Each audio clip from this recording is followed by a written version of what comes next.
All right. I think we're live. What's up? Hmm.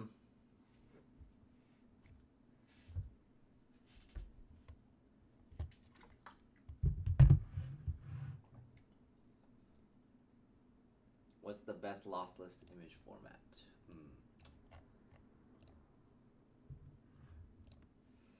Hmm. Hmm.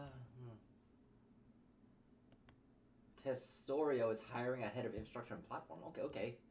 Anything about infrastructure and platform is going to be kind of interesting. Not saying I'm going to apply for it, but let's see what they're trying to do. Our mission is to build financial management technologies that enable the world's most important companies to grow in a sustainable way that's good for people. Okay. When companies have strong cash flow, they can shift from short-term acrobatics to long-term growth. Yes. These are the teams that change the world by being free to optimize all their stakeholders. Okay, fine, we get it. You have strong cash flow, you can invest in yourself. I get it. What are you trying to do here? The cash flow is the toughest financial statement to understand, but it's fundamentally to funding your own growth. Yeah. So what the fuck are you trying to do here? Our accounts receivable automation platform. Okay, we're Our platform analyzes billions of dollars of B2B transactions every year. Users can spend 70% of the workday in intensive safe finance teams. They can invest. Is this just capital allocation software? I don't. Values championing overall engineering excellence. Partner with engineering. Meet SLA. Benefits: noise canceling headphones. Very nice, but I don't understand. Like, what exactly do you guys do? All you said is like when it's just companies can reinvest in themselves, but then what the fuck does Tessero do? Hold up. Let me see what the hell Tessero. It's Tesorio. What the heck is Tesorio even?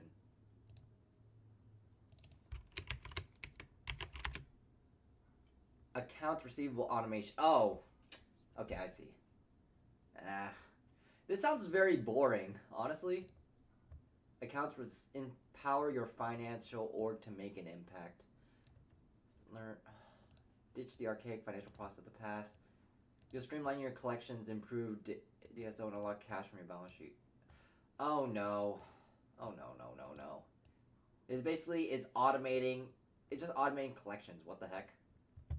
See, ask cash from the right accounts at the right time. Predict payment dates with high accuracy. Measure it. This sounds like it's just making your accounts receivable more efficient. I don't know.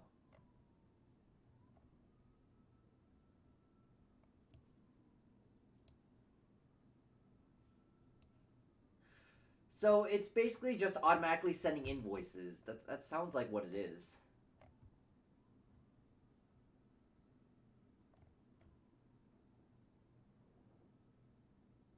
The numbers don't. Oh. Oh no. Okay, I see what happens. All right. Okay. So I think I don't want. I would not want to work for this company. The reason why is that basically their pitch is that, hey, well, you know those accounts receivable that you need to collect on, we're gonna automate that whole process for you, and we'll take a fee for that. And yeah, that can make your operations more efficient, but also that it's like it's a short term thing because eventually the accounts receivable should be paid. They're just saying, hey, we have an efficient way of making things faster. I don't know. I'm not convinced that this is actually a real thing. I mean, like maybe it's a problem that some people want to solve. I get it. I get why you would want to, but I don't see a long term um, I don't see a long term benefit from it. That's unfortunately like I don't see it. And I mean, yeah, it's probably very easy, but it just seems like it just automates collections and payments. I'm not quite sure that's something that I would want to invest my time into a company doing that. It just doesn't sound like a very good. It just sounds like a middleman sort of deal thing. No, I'm not convinced that this is a quality company that I would necessarily want to join if I was looking, but I'm not looking. So, I mean, I get why they're trying to do it. They're trying to pitch it from a accounts accounting standpoint to like convert balance sheet to a cash flow. But I'm like, all right, let's bring on my client. Let's see what's up. Hello. Yo, hello. Hello? Can you hear me good? Yeah, I can hear you. Can you hear me? Yeah, perfect. Cool, perfect. Yeah, like catch me up on how the practice has gone. I see you just sent me the sheet of like all the stuff that you've done. Yeah. Uh, One thing, it's been, I'm trying to do the MVP kind of thing that Yes. you mentioned, right? Mm-hmm. But like the way that they are doing grokking is much more complex than MVP. It's just Yes. like the whole system, you Uh know. huh. So what I've been trying to do is actually, I don't know if that's right or not. I've been trying to catch like four of their like 10 requirements, you know, Yep. all of the main important ones, Uh huh. and work on them, you know, so I can have a kind of a MVP that contemplates all of those five that I think that is most important. Got it. And Okay. but I realized that I'm not very good in planning, Yes. like the system, you know, and based on that, I've been struggling kind of a bit on the code, Okay. cause like it's missing few points. I just wanna like if you take a look just to see where I'm heading. I see. I see. Okay. So you do like the UML diagram here. Um. Yeah. Okay. Let me start off by doing by saying this. This is pretty much the same issue that we have with studying system design. Is that we're not going to necessarily nail down all the requirements or even the same requirements. Um, it's that you're kind of gonna have to try and figure out what these are gonna be. So let's take this at face value, right? I see you copy pasted the requirements of the library management system. So if we were Yeah. to design this ourselves, a library management system would be like we would want to check out books, we want to return books, keep track of the number of books that we have, and who they Mm-hmm. are checked out to. That'd probably Yeah. be the minimum requirements. Now, the next step above that would be like if it's been a while since I have like books. It would be like, well, what happens if a book is overdue? Mm-hmm. And then maybe I want to There's a reserve fine. books. That'd be like the first things off the top of my head. And I think after that, that's just I think that would be it.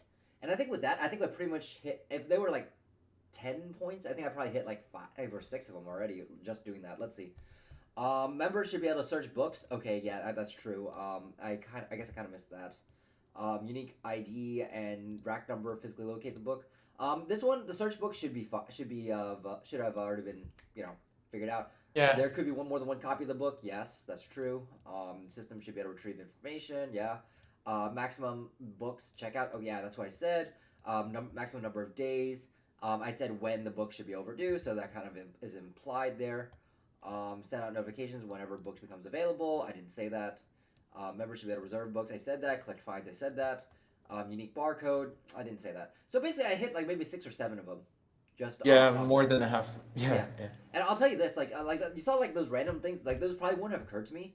So when we're doing problems like these, where it's like, hey, yeah, the library kind of comes out with like they have their own limits. We kind of want to basically try to guess what they're gonna be, what the scope is, and then Mm-hmm. when we go ahead and do the problem, we will use whatever the book says. In this case, whatever Grokking says. So the goal is to make sure that we can hit as many of these as we can, and then say, "Hey, I got this or I didn't get this. Is this something that we want in the system or what we don't want?" So, for instance, I would argue that the Mm. notification system when a book becomes available is extraneous. I wouldn't even think of doing that, as well as when a book is not Mm. returned with a due date. Again, I Yeah. wouldn't have thought about that. I don't. I think it's like outside the scope, and it would, Mm-hmm. and then someone would have had to prompt me for that. Okay. It's like it's not immediately One question. obvious, but One question. yeah, go ahead. For example, you first think about all of the requirements before read them, right? Yes. So, do you recommend this? For example, if design a library management system. Uh huh. So I try to figure out the requirements by myself and Yes. then look to grokking. So Yes. basically, do you recommend this? Exactly. That's what you should be doing. Oh, I see. I was not doing this. I was That's fine. like going straight to the requirements and checking what I think is most important. So I was wrong. Yeah. It's okay. I mean, it's your first time doing this, and of course, like, it's hard to come up with the exact same code or the exact same results that they do if we don't have the same initial requirements. So, remember what I said? Like, I completely missed out on the barcode system. I missed out on the notification system. So my answer would have Mm-hmm. come out to be a subset of what these are. But at the end of the day, we need to be able to do this scoping ourselves because in the actual interview, we're gonna have to try and figure out what is going to be relevant and what isn't. I see. That's going to be up to us. And so this is like that's the whole point of this exercise is that we are able to actually figure out what is going to be relevant. And so this whole exercise of you trying to do it is going to be just for that. So that's the first thing I would do. So I'll write that into your problem sheet, and I can write that into your prep doc as well. So let me do that. Okay. Okay, so I haven't trained this part of like figuring out the requirements by myself, so that's a thing to that's, train, that's like fine. step 2. Your Amazon is tomorrow, isn't it? No. It's on the 14th. Okay, 14th. Yeah, I had it written down wrong. So yeah. Next week. 1 week actually. Okay, 1 week. So yeah, when doing rocking requirements, compare your requirements books. Man, it's a challenge to do all of these things in like 30 minutes, you know. Yeah, it very much is. But you kind of saw like how I was able to quickly come up with like 6 or 7, like off the top of my head. Yeah. The very thing fast. is that I just kind of take the actual business. Like think of what a library, what check out a book out of a library is, and I haven't checked out a book from a library in like 15 years, dude. So it's kind of like just taking that and kind of seeing what are the business requirements of the system. What should it actually be able to do? I see. Okay. I see. Okay, so yeah, so now you have this. You have the prep. Hold on, let me bring up the problem side by side. So now, like, yeah, system requirements. Now you know what to do. So then you have the UML diagram that you created. Yeah, there's mine, and yeah, I in the beginning I was kind of a mess because, like, I created the UML thinking about the classes, you know, and then I thought about the functionalities, like in a second diagram. I derived like my second diagram that is on the bottom, and on the other page actually, based on from this, you know, like I I see two derived from UML this one. diagrams actually. I see. Yeah, I was kind of confused where to go, you know. I did both of them in like 30 minutes, 36, I guess. But yeah, it was kind of not knowing where to go on the beginning. Here's the thing. So you're giving your. So when we think about these interviews, I'm going to tell you that it probably takes like 30 minutes to come up with all the requirements, the flow, and then 30 minutes to write the code. So you should be spending probably about 50 to an hour. Oh, but here's the thing. Like, it's gonna be an interview for each one. You know, one for the code and the other for the diagram. Right. From so, what I heard. Yeah. Okay, so if it's one for the code, one for the diagram, then then it's gonna be an hour for each, right? Yeah, but 30 minutes like behavioral. Yeah. So in other words, you have 30 minutes to come up with the UML diagram and the flow, and 30 minutes to come up with the code. Yeah. In different interviews, actually. Yeah. Right. So that's what I'm saying. Like as an exercise, you should be able to just do. You should spend 1 hour on this. 30 minutes for the UML and planning. 30 minutes for the code. So that's what I'm saying you're doing. Yeah. Okay. Gotcha. Anyway, so yeah, so I don't see like the whole logic flow. So that's something you missed. That's where doing the delta between what you're doing in the book might be worth looking at. So it's like what happens in like if like let's take a look at this. Like when they say returning a book or like checking out a book, right? You see like on the page they have members scan through their library code, scans the barcode, system checks that the book can be issued and that the book is not reference only, blah blah blah. So you see like they have this whole flow chart, right? Yeah, I haven't done this one. So this is like kind of what you need to think about. So what exactly happens when the XYZ actions get taken? So if you remember like the music player example, what happens if the user like hits play? What happens if the user hits pause? And then that's when you start checking like the song states and what's in the queue and et cetera, et cetera. And so in this case, you kind of see like how they have the monkey heuristic here, right? They see like, hey, the system checks if the book can be issued and that the book is not reference only. Well, I don't really know what reference only, but let's say system checks the number of books issued to member, or if the member has overly checked out too many books, then throw an error. Yeah, referenced only. I think it's like one copy of the book on the system. Sure. Or I think the what's called the number of books issued to the member. If the member is capped at a certain number of books, then show the error message, which is very easy to understand from the monkey heuristic. It's like I treat this checking out random books. I treat this case on my code. Yeah. So and then there's also check if the book has been reserved by someone else. Yeah. So, and then you could say what should happen step by step through each one of these. The diagram is helpful, and I think it helps to actually put pen to paper. But Uh-huh. I would say this is more like a verbal conversation in the Yeah, other I've been medium. trying to do this. Like, but I'm not recording actually. Yeah, you need. I would say just as an exercise for now, just to write it out. But eventually, it'll Hmm. be like the same thing where we have like pseudocode and then actual code. The pseudocode eventually kind of just becomes part of our natural language. I see. So it's gonna be the exact same thing here. Yeah. Mhm. Then what's the flow of it when you return the book and when you renew the book? Okay. So now you kind of Mhm. understand that. That's kind of like how the code should actually work. So then let's see what happened to your code here. My code, yeah, Yeah, it looked a little bit I didn't chaotic. encapsulate very well, and because like those things of search by different parameters, like in the beginning on the Okay. top. I should have done this on the book object, not in the library management. Um, but yeah, it was kind of still like very confusing to me Yes. to organize. Okay. I So participate in those like in those diagrams, but I'm not the one that led the conversation at my work. So yeah, I don't have this autonomy yet. it's fine. This is where you're going to start making your mistakes and you're going to try comparing it to them. So, in other words, Yeah. we're going to try reverse engineering. We're going to do the same exact exercise. We're going to try to reverse engineer how Grokking did this. So, in other words, now that we know, like, we have like a certain expectation of flows, right? Let's quickly review them. One is that just checks X, Y, Z, X, Y, Z, X, Y, Z, right? You have, let's just look strictly at checking out a book. I mean, actually, let's first look at the class diagram. So, you want to describe, so a book is going to have an author, book item belongs to a library. Uh, Although I don't know why book item extends book. It's kind of weird. Why should there be an extra instance of a interface here? I'm guessing that means that we might want encyclopedia. It's kind of weird. Anyway, I wouldn't have done this. Um, book lending Yeah, is an I action. put like a book item, Uh-huh. as part of a book. A book is the same thing of a book item Yeah. Okay. for me, for my system. Okay. Let's see your UML. And let's do a delta between it. So you have a Okay. So should I start with the? Wait. Why does the first diagram and the second diagram look kind of similar?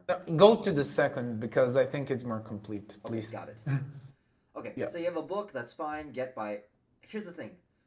You're returning a list of books, but Yeah. I see here you have get by author, get by subject, get by title, blah blah blah. Yeah. And so why would that be on the book object? Let me first ask you that. Because I think um, it is like to get a book, to search for a book.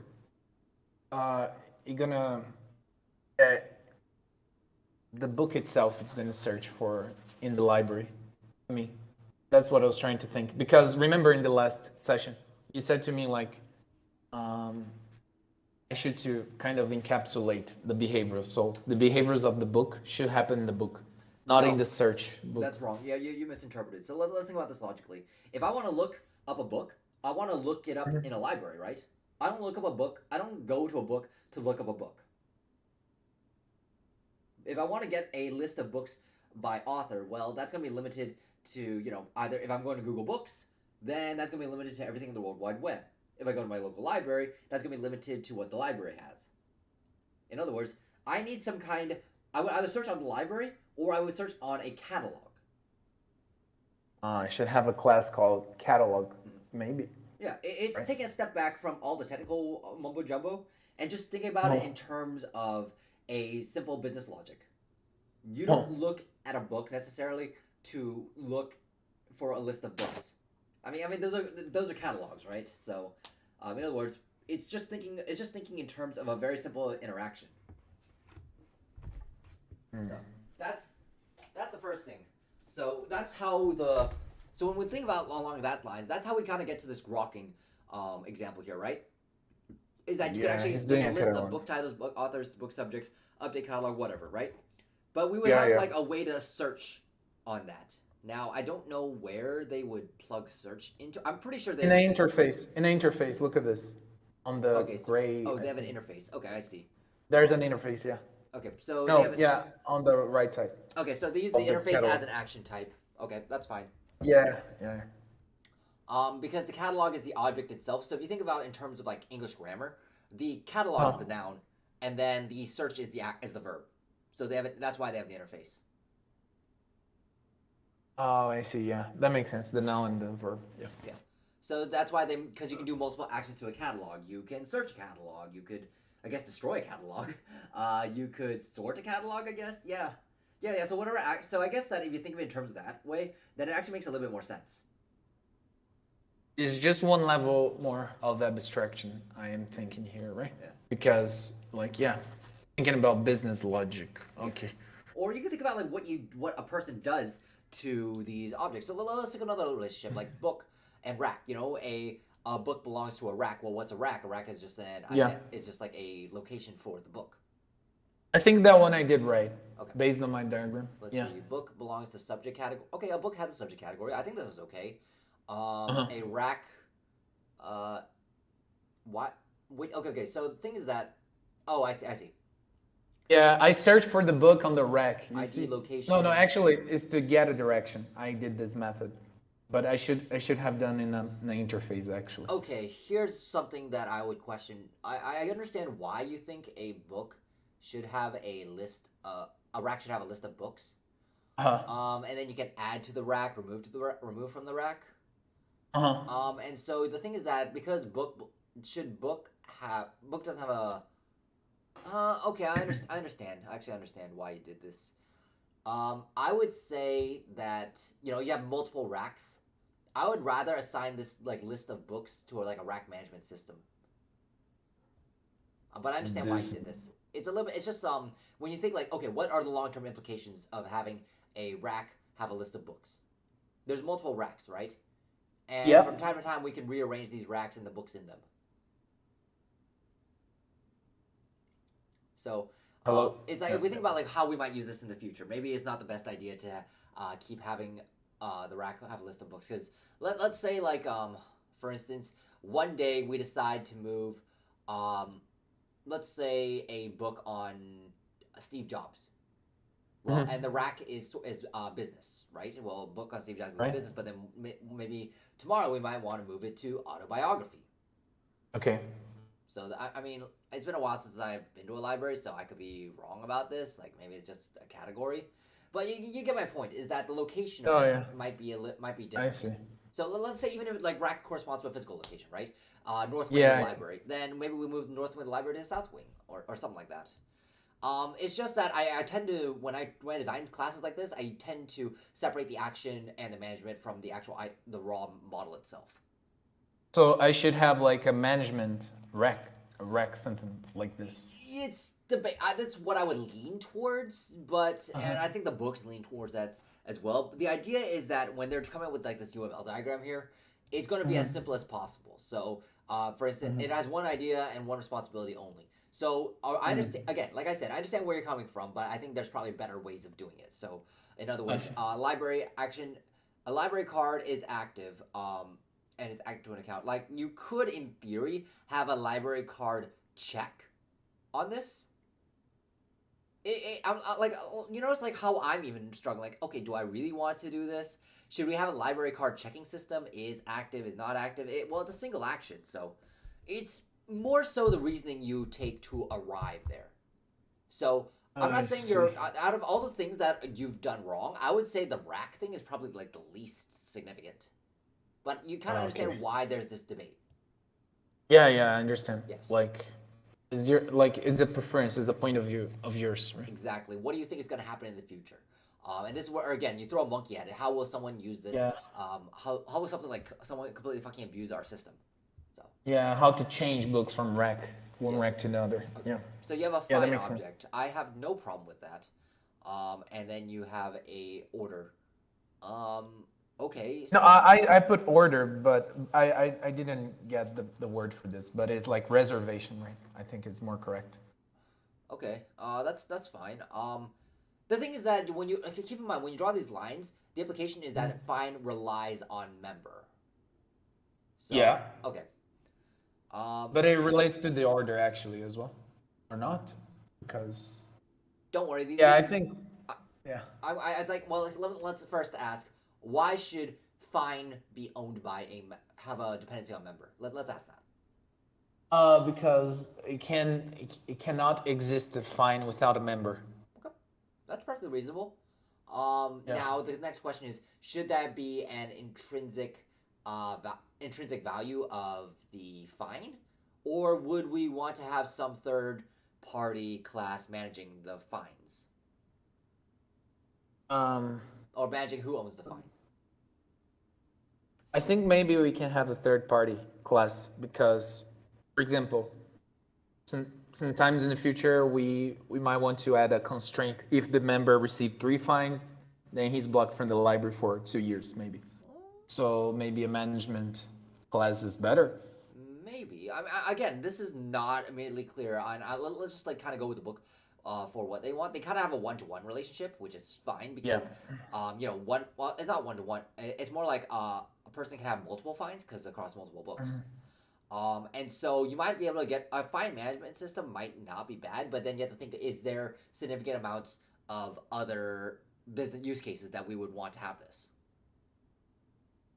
I see. So, And they also attach it with book reservation. You see, yep. what I call book order, they call book reservation. So they attach fine with this, and also with the transaction. Okay. More complex. Yeah. Okay, that's fine. I think that's perfectly okay. I would a book order, book reservation, whatever. So either owner and oh, okay. So let's think about this. Why should one order have a list of order items, but you have a list of order items, and each one of these order items has a list of books. Why did you organize it like this? Let's first ask. Oh, yeah, I have a reason for this. Yes. Because, for example, imagine that different books, have different, I think I put like a due date, like when you have to return the book. Okay. So imagine that different books have different dates to return. Okay. So I think in this scenario, so this date is not gonna be a attribute from book. It's gonna be attribute for like an ordered item. So that's what are my arguments Okay. about this order item. I understand. Let me throw a counter argument at you. What if we want to, if there's a high in demand book, what if we want to shorten the due date? So, for instance, let's say there's a book on Steve Jobs, right? And it's really popular. And we only have so many copies to go around. So, we only allow people to check it out and read it for 1 week instead of 2. Okay. What happens to your order item? I should be able to do this verification on order item because it's gonna be a special constraint for this Steve Jobs specific book. Well, you have multiple books, right? Because your Yeah. implication of order item is that I can group that high demand Steve Jobs book with a very low demand, let's say, Mozart book. But they're both at the same due date. They might be the both same checkout date, but how can we have that flexibility to have different due dates if you've already coupled them in order Oh, item? I see. I should have not used a list. I should just attach ordered item just to one book. So that way we can have one date for a specific book. Right. Maybe. Maybe. But it's like thinking ahead. It's like understanding the future implications of what you're doing by organizing things in this way. So in other words, you notice like how this is how we grade ourselves is just saying what can I do with this and what can't I do with it. And it's just it's like I'm not saying it's impossible. I'm just saying it's incredibly difficult because you've kind of set yourself on this track by using like this architecture. It's more complex, you mean? Like, No, it's more difficult. It's like if I want to start managing like the due dates for each one of these books, then I have to start like moving due date outside of it and then have it for each individual book, and it starts getting very difficult to work with. So the whole point of architecture is to make it easy to do one type of thing and to work in one direction. When what I mean by this is that there's certain levels, certain functionalities that we want to be able to easily work on and modify and develop. okay. And then there's certain functionalities that we don't really want to touch or certain direction. In this case, your implication is that, well, every single book in an order will always have the same due date. And you see how difficult it becomes to make that change once we decide, well, some books are high in demand and should have different due dates. Mhm. So that's Yeah. what this failure of architecture almost always boils down to, a failure to consider the business use cases, whether they're present or future. I'm I not see. saying that the book is completely right as well. Like there's like for instance, book item. I understand. Yeah, you might have book, you might have encyclopedia, you might have magazine, blah blah blah. Um, Uh-huh. but it's like it's just being able to reason through um, what is the book thinking, and are they right or wrong, or did we consider this? Do we not consider it? But the point is that we should have at least considered it. Now, if we come up with a different we come up with different reasoning in the future because of X, Y, Z, that's totally acceptable. But as long as we thought about the same questions, and this is where we have to kind of be creative. Like, why did the book do something the way they did? Does that make sense? Yeah, it's kind of very complicated because you have to go to the why and why not, right? For every single decision. And sometimes I cannot see the why and why not.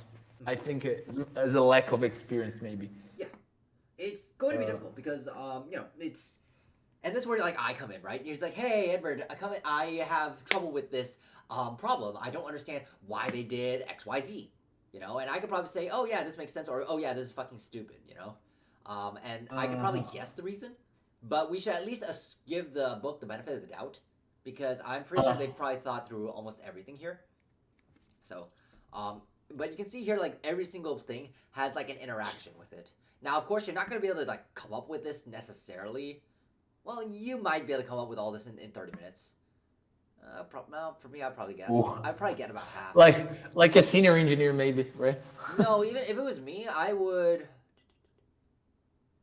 probably would only get like 75% of this actually in 30 minutes. Oh, So I would expect you to get imagine, half. yeah, junior Then, levels. then again, Okay. I've probably worked these systems, and I've probably go back and forth and argue a point, and yeah, I would say probably like 30 minutes. I would probably get 75%. I mean, it's been a while since I've done stuff like this, but the point is that you probably should work. You should have worked on something like this on a daily basis, and so you should be able to come up with this diagram a lot better than I do. Yeah. Anyway, so Yeah. let's say like I'm kind of rambling here, but it's more so for me to explain like how to really look at these problems. So, for instance, remember how I said before, like I missed out on the notification thing. Yeah, yeah. You can see like how based on this UML diagram, I would probably expect myself to not even have this. And so this fine would never set fire a notification. This fine would never be tied to a book reservation. So on my diagram, I would have not had this reservation. I would have also said fines, and then knowing myself, I probably wouldn't have done the fine transaction. I probably would have um, Only fine. yeah, I probably would have just fine. I probably wouldn't have a transaction here. It's not something I would have considered. Maybe on a second pass or third pass, I probably would have done it. I probably would have just stuck to the bare basics. The account, I would have said I wouldn't have said library. I would have also like not considered a librarian actually. I would have just kept member on the first pass. Yeah, you see like where the 75% comes in. It's just like, oh, I wouldn't have done Yeah, this. I yeah. wouldn't have done this. I would have only kept things at member, and then I would have iterate on top of that. Like, okay, well, what else? What other things do we want to add onto the scope? I see. But for now, it would have Yeah. just been to design the book item catalog, and reservation. That's it. Because like for the fine one, I think it's like they are doing a payment system just for the fines. They are adding Yes. this, right? Yes, and for me, I would have only done that on the second pass.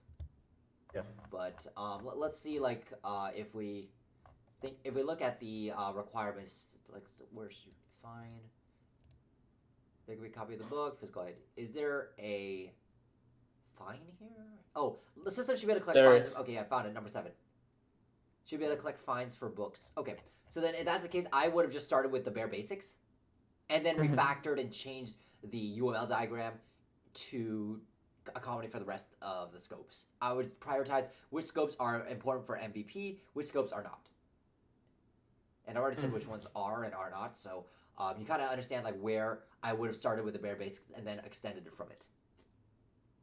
Yeah, yeah. Like the core basics. Yeah, you start with the core basics, you write and then you organize that, and then you incorporate the rest of the scopes, like the notification. You see, like, even if I didn't think of the notifications, it's very easy to add on. There's not much refactoring that needs to be done.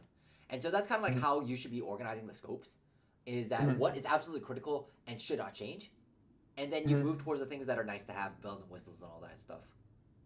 Okay. Okay. And one thing, like during my practice here, for example, I take the problem, right? And then I will just trying to mention my thought process, Yes. my future thought process. So I'm gonna try to figure out the requirements by myself, right? Then I compare with Grokking. Yes. And then when writing the diagram, I would try to go with like the core basics, Uh huh. and then adding like those extra things that I forgot. Maybe this approach, or like you have any other thoughts? I would say understand what if we were actually to write this and sell this to a actual person. Imagine that person. Who? What would they be willing to give up on, and what would they be willing to say? Fuck no, we are not. We're not paying you if you don't include this feature. So, for instance, if I Right. shipped a library management system without the ability to search the catalog, they would tell me to go fuck off. If I told, Yeah, for same thing sure. with the reservation. But the barcode scanner is like, okay, maybe we could probably do this on V2, and the library card, we could probably just manually punch it in. Fine, whatever. The notification, fine, whatever. We don't need to send out that email. We do need to collect fines. Yeah, probably for now. Let's just do credit card or something. You know, that's and then like, oh, accounts only members. Yeah, that's fine. We won't have the librarian be an admin to all this just yet. And then the V2 would be like, okay, then let's add the rest of that shit in. Nice. So that's the heuristic you should think about. Like, who if the customer, if I ship this product without this feature, would the customer tell me to fuck off? Oh, okay. Straight on the point. Yeah. Yep. Okay, I'll consider this. Yeah, Incorporate it's a to my little bit abstract, practice. right? But you can kind of, but if you visualize the interaction, it'd be very easy. It's very easy to kind of tell. Mm-hmm. And Yeah. It is like the core logic. I mean, yeah. The same thing as you said. Exactly. Yeah. And so now that you have the interactions, you kind of understand like what's supposed to happen. And the rest of this is just like, oh yeah, what happens in each individual transaction, and that's where this diagram comes. The member scans their library card, blah blah blah, and then this is where you get the code. One last question about like the diagram. You see that there's different diagrams, right? So for example, for the code, they create like the whole code, like the code for the data models, all the things. Yes. Do you recommend me like, for example, just take a part of the system? Imagine that is like to check out a book, and order a book, and try to draw the logic from this for only the core logic, What do you not mean? the whole logic. I don't quite understand. For example, you see that the system is quite big, Yes, like the UML yeah. diagram, right? Yeah. So when doing the code, do you recommend me only to focus only on the core logic? So only like to add a book, to return a book, and to check out a book. Is that the right way to think about the would code? Because, for example, if I would include all of the things, to add a book in a catalog, to create a fine, and create the function to create a fine, it's gonna be like there's not gonna be time because I'll be creating the whole system. Yeah. Okay. Yeah, I understand what you're saying. Like, how much of the code should you write? How much of the code should you like? Yeah. Make it What should simple? I focus? Yeah. Okay. So let's focus on the core logic. You're right. You're absolutely right. So like for instance, let's take a look at like this member extends account checkout book item. Right. You see the code they do here? It's very simple, very straightforward, and done from the planning. It's basically copy paste from that XML diagram, right? is. And so let's also see like, oh, you have all these different models, which are essentially just enums, right? The account status, the reservation status, book status, whatever. These are simple, easy shit. And then you might be thinking, okay, well, what about book reservation, book lending, book fine? I mean, I guess they kind of say they don't really do the actual code for it. Yeah, there's a lot of functions that they don't do the code. They That's just put a pass, and that's it. Yeah, even the query is just like just look things up in a hash map.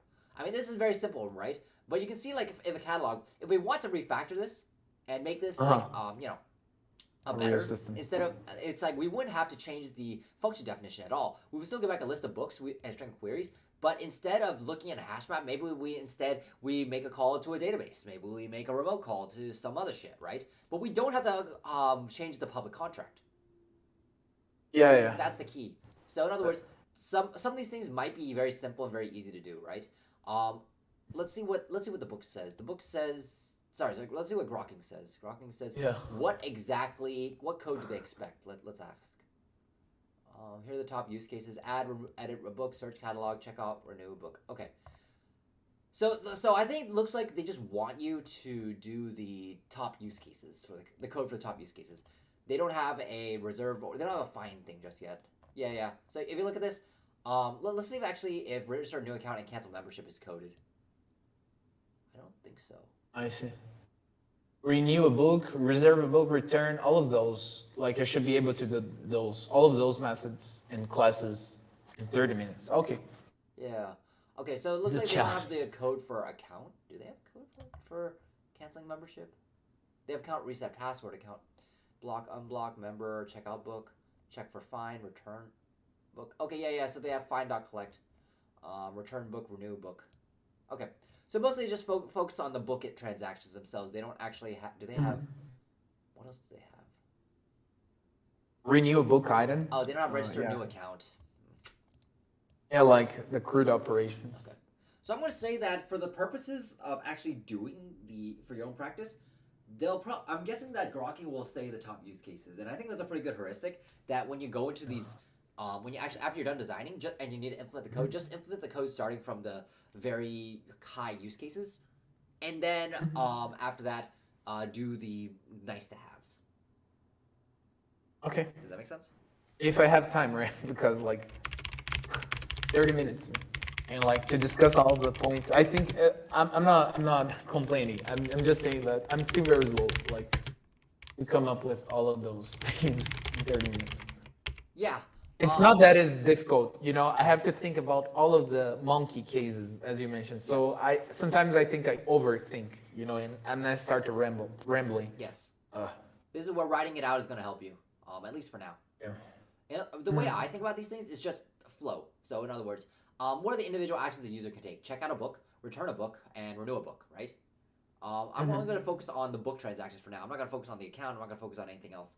I'm just going to literally focus on what happens between these three things, right? So if I check out a book, then I need to make sure that the book is not already reserved, that I'm capable of actually checking out the book. You know, there's a bunch of, just if I owe a fine or something, then maybe the system won't let me check out a book.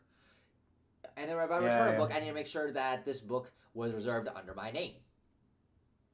Yeah. So it's just really doing all those checks and then just going forward for it.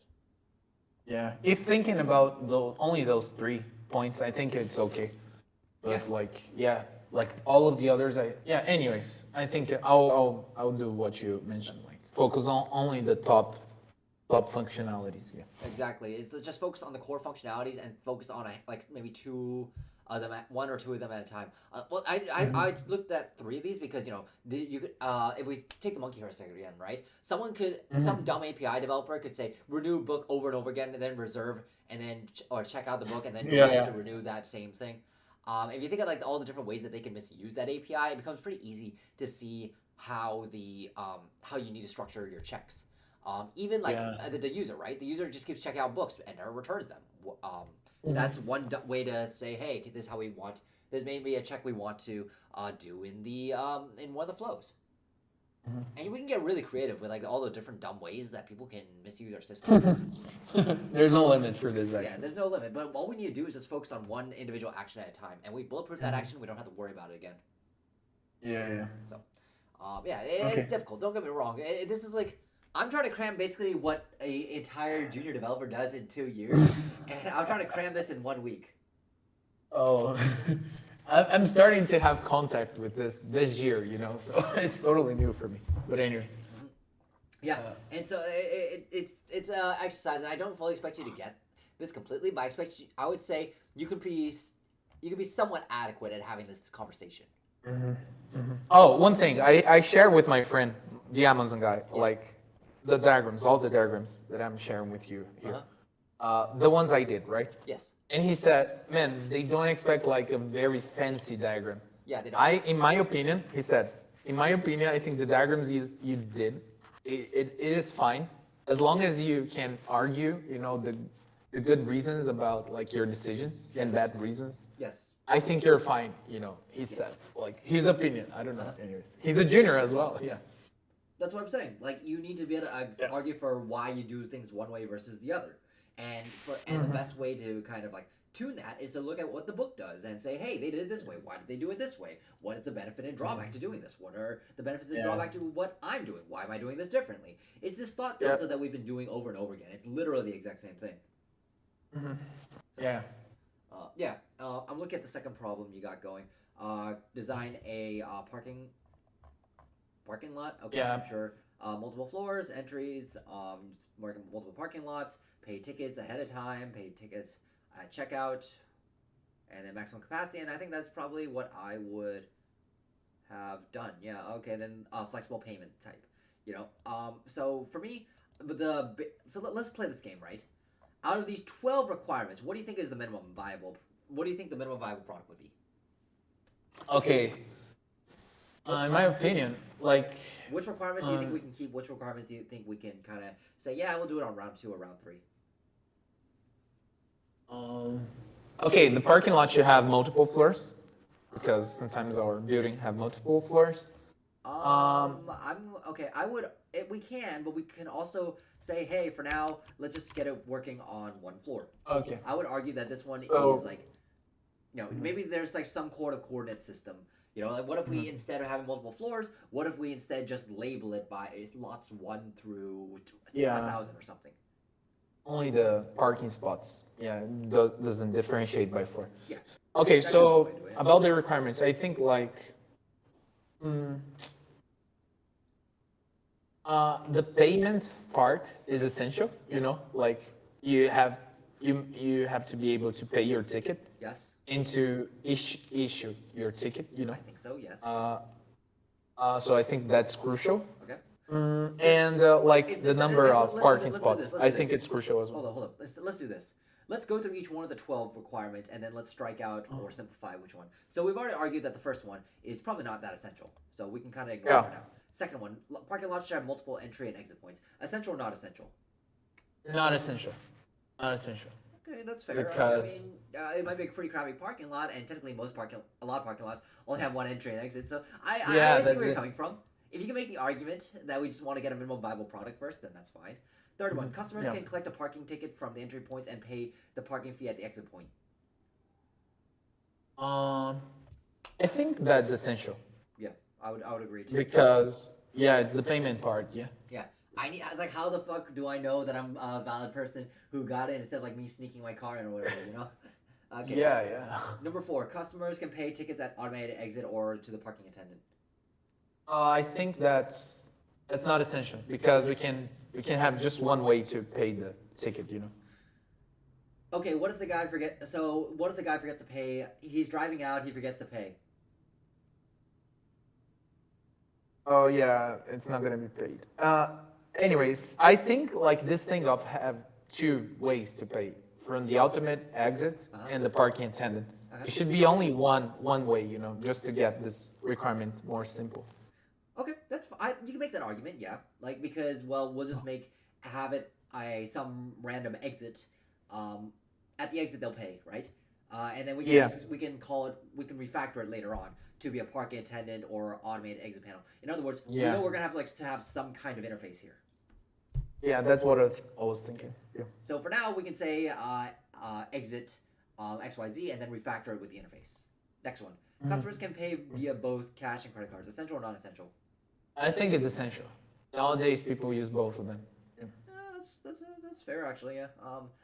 Yeah. Okay. So then, what does this tell you about your about when you come up with a diagram? Like to have a kind of a payment method, you know, so you can choose between cash or credit card. And Well, what about like for if the you class- choose by class credit diagram? card. Class diagram. Oh yeah, like that's what I mean. Like we have a box that represent the payment, you know, and then this box that is the class receives like the payment method, Okay. if it's cash or card, and then according to the condition, you go and try to do the payment. You know, one you kind of register a transaction of cash maybe, and the change, you know, of the person, Okay. and the other Put a plug there. you can. put a Go pin ahead. there. You basically you kind of went too far out. The only answer I was looking for was that we just need a payment item interface and then we have object cash and object credit card. That's what I did. Yeah. Yeah. But the thing is that you notice how you rambled. Yeah, I went too far. Yeah. I just need what the class diagram is going to look like, and that's it. It's like, okay, once we have that, then we just do payment item dot charge, and then charge would be like, oh, if it's cash, then blah blah blah blah. You know, we can figure that out. But all we care about is really what it looks like from 30,000 feet in the sky. That's what the class diagram is. All right, next one. Customers should be able to pay the parking fee at the customer's info portal at each floor. Well, we already said that we only want one floor, so Not essential. But so that's not essential. But notice this next part. If the customer is paid at the info portal, they don't have to pay at the exit. Well, again, we already said that. Well, let's for now just only focus on the on one exit right now. But we want to keep this in mind for the second iteration. System It's should a not allow, V2. yeah. So system should not allow more vehicles than the maximum capacity. I think that's essential. No point in letting someone in if there's nowhere for them to park. So, Yeah. if the parking lot is full, the system should be able to show a message on entrance panel and marking on the ground floor. Okay, fine. Yeah, I would say that's pretty essential. So let's take the first 7, right? Just for the sake of time, you get the idea. And let's see how. Yeah, I got the idea. So let's see how that corresponds to the actual grokking, what they come up with. So let me bring back the grokking. I think you will not have access based on your account. Oh yeah. But I didn't paste pay the for it, diagram. but I paste the diagram. Cool. I have a free one. So yeah, let's see if we kind of called it right. Yeah. Oh, payment, credit card transaction, and cash transaction. Wow, look at you that. got it. It's right there. You got this. Funny how that worked, right? And parking lot, and then you have parking lot attendant portal and exit panel. Oh, okay, so they process the parking ticket. I said there might be an interface here but it looks like they're perfectly happy to have like 1, 2, 3. But you notice like they all have scanned ticket. You see, I would see like you look at entrance panel, exit panel, and parking lot attendant portal. This could also be tied to an interface because they basically have all the same functions. Yeah, all the same functions. Yeah, That's so what I imagined. Like. Yeah, and I'm surprised they didn't do it. You see like how we came up with the reasoning, and then we looked at that. Wait a minute, print ticket, exit panel, portal. We might want to do an interface on that, right? Yeah, it can. Yeah, it can be one. Yeah. Yeah, and so you see like when you just like kind of really understand what the requirements are really saying and how that corresponds to code. In this case, the optionality of these things. It actually makes the diagram a whole lot easier to kind of figure out. Yeah, much more. Yeah. And so, like they say, oh, you have an account that extends admin and parking attendant. Well, that would mean that we need to have a requirement in here saying that, hey, maybe there's some admin in here who can let us out for free. Yeah, they don't state this on the requirement. Yeah, so I'm like, that's something I never would have caught. So you gotta see how you work that logic. You gotta say, hey, where's this coming from? Well, there's nothing here that says that you need to do that. So Yeah. I mean, so it's like, maybe is it reasonable for us to have to come up with a admin account? And is this going to be true for every single system we design or object we design?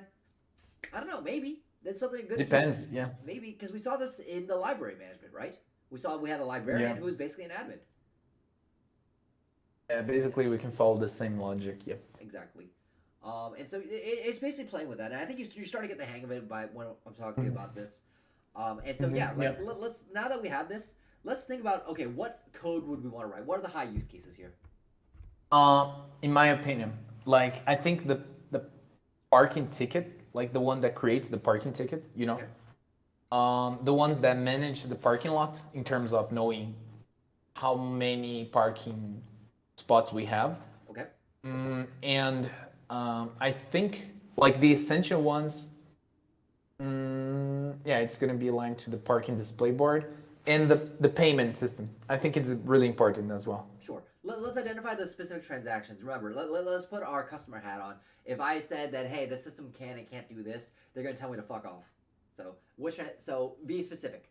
Let's be specific. Like the parking system should be able to have a count for the No. We're parking talking about in terms spots? of functionality and action. So, for instance, can I have a parking lot or a parking system that won't let me in? No, it's nonsense. Yeah. Yes, exactly. So the person should be able to complete the flow of getting into the parking lot, which would require. Which will require, the entrance, like this part of the parking lot class. Let's be more specific. It's going to require us to check if there's any parking available, and it's going to need to print us a ticket. And by Yeah, I think- corollary, it's going to need to print us a ticket and let us in, right? And the corollary to Yeah. that is that, well, the parking lot needs to let us be able to pay and exit. Yeah. Is that, if I told the customer, hey, you can't exit the parking lot, they can tell me to fuck off. Yeah. So it's just think of the actions, and then think Mhm. of what goes into those actions. That's how you're gonna figure out the code. So yeah, so you see here like the customer paying for the parking ticket, inserts parking ticket, system scans. If the ticket's already paid, calculates the fee or payment successful, blah blah blah. And yeah, so you can see here like after that, they only really write the code for that.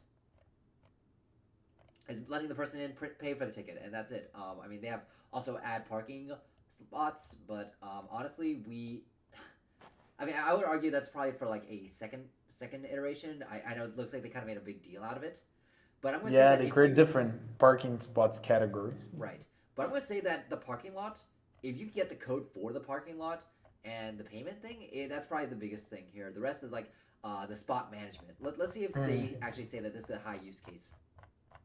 But yeah, I would say that managing the parking lots themselves, the spots, is going to be the good one. So actually, yeah, they even straight up tell you the top use cases. Adding, removing parking floor. Okay, well, we said we're gonna do this on the second iteration. Add, remove, edit parking spot. Yeah, this one's gonna be something we definitely need. Add or remove a parking attendant. Yes. Take ticket, scan ticket, cash payment, everything else. Add and modify parking rate. I would say there's a second iteration. So it looks like the way Grokking does this is that they're going to tell you exactly what code you need to write. So that's fortunate for you, but you should be able to reason this yourself. Yeah, yeah. Can I go like and say what I think is essential? What I would do the code like? Sure. I think to take a ticket, right? Take a ticket, Yeah. scan a ticket. Yep. Credit card and cash payment. Uh-huh. Yeah, it's getting too big. It's getting too big. I'll not have time to write the code for this. Yeah. In the system, I think. Can you go just up a little bit? Yes. Yeah, yeah. I think like to take a ticket, scan a ticket, and like to pay the ticket. I think it relies a lot with the thing you said. Yeah. What you want me to do in a parking system, Uh-huh. and then the rest is just like we eventually gonna do in the future. Yeah. And one more thing I want to point out is that when you notice it's actions like scan ticket, you notice that there are two consumers. There are two actors that can use it, right? One of them is the parking attendant, right? What if the parking attendant is automatic? They're going to scan the ticket, and the system scans the ticket in order to let us out. Yeah. Parking attendant let us out, and then the system scans the ticket for us to pay. Yeah. So in other words, if I had to guess, I'm going to guess that the scan ticket is going to actually be a interface that is going to be used in two places. Let's see. Is there a scan ticket here? There is like scan and ticket. Wait, where is it? I'm looking at the class diagram. Oh, in the class, yeah. Oh, is there a scan ticket interface? There is not. Interesting.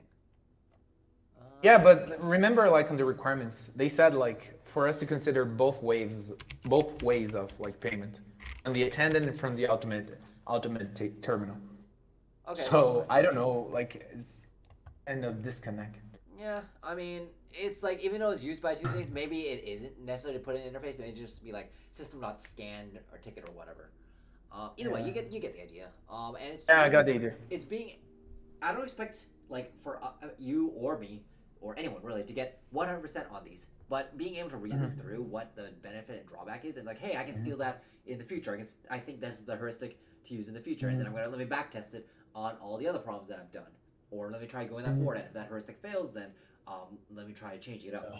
So the point is that to keep doing this over and over again and come up with a set of heuristics and ways of thinking about and reasoning the problem until you get it right. It's not too different than what we do for the EPI stuff. So, I mean, but Could you take a look? Could you take a look like on the actual diagram I did? the diagram for you? Okay, let's take a look. Yeah, for the parking lot, just to see the delta. Okay, so let's take a look at the In delta. your opinion? So the payment. No, your opinion. Yeah, my solution. I'm not gonna. Do you want me to delta it with my own thoughts or with Grokking? Oh, your thoughts, like,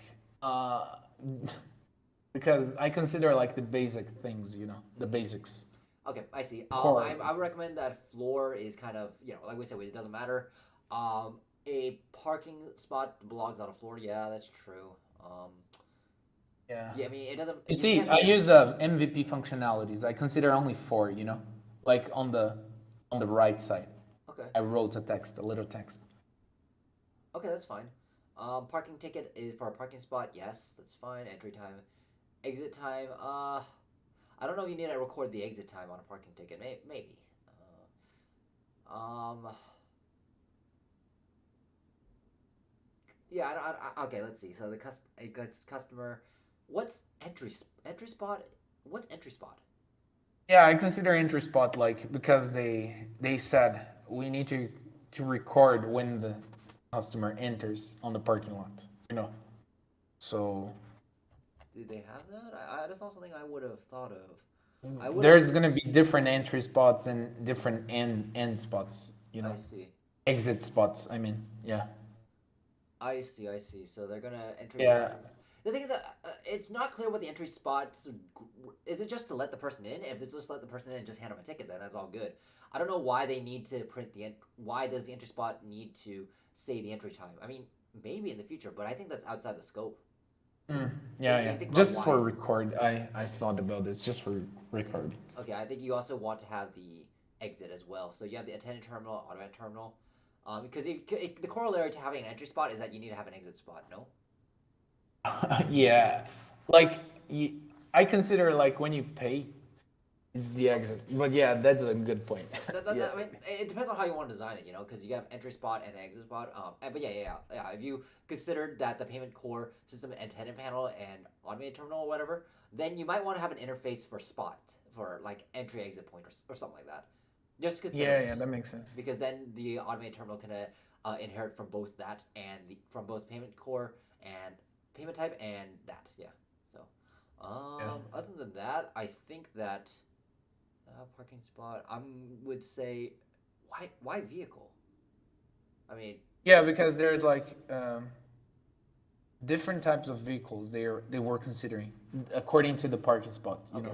My question then becomes, well, what are you using to manage the parking spots? Mm, Because remember, yeah. one of them is that remember one of the requirements was, hey, yeah, well, you need to make sure you have enough parking spots, so you need something to manage all those. Yeah, there's no like parking management. Yeah, I mean, yeah.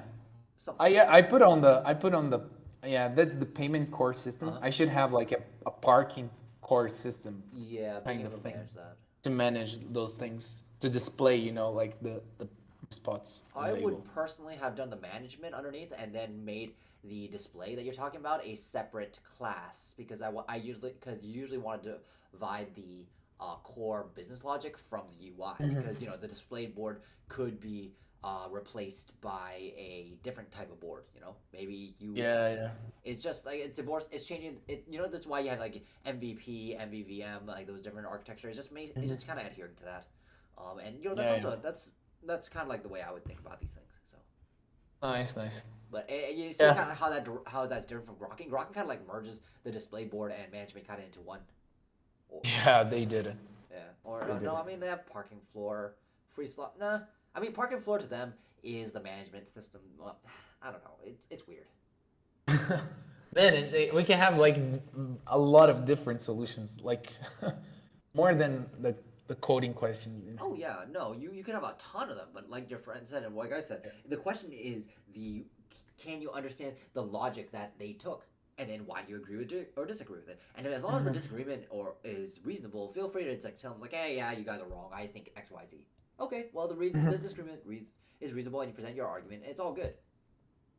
Okay, It's the same thing I did, that right? makes So sense. Yeah.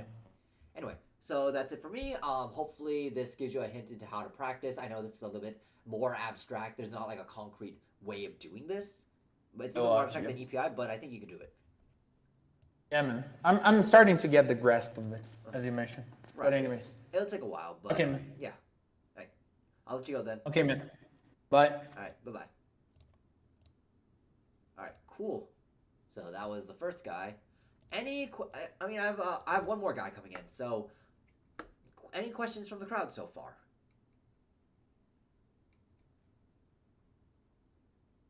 Any questions now?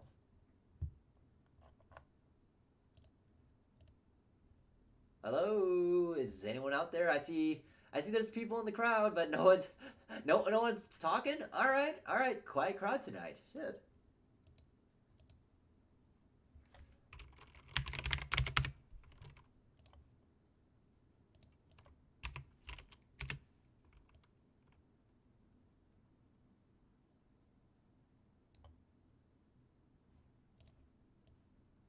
Okay, cool. Let me bring him on. Let's bring on the next guy.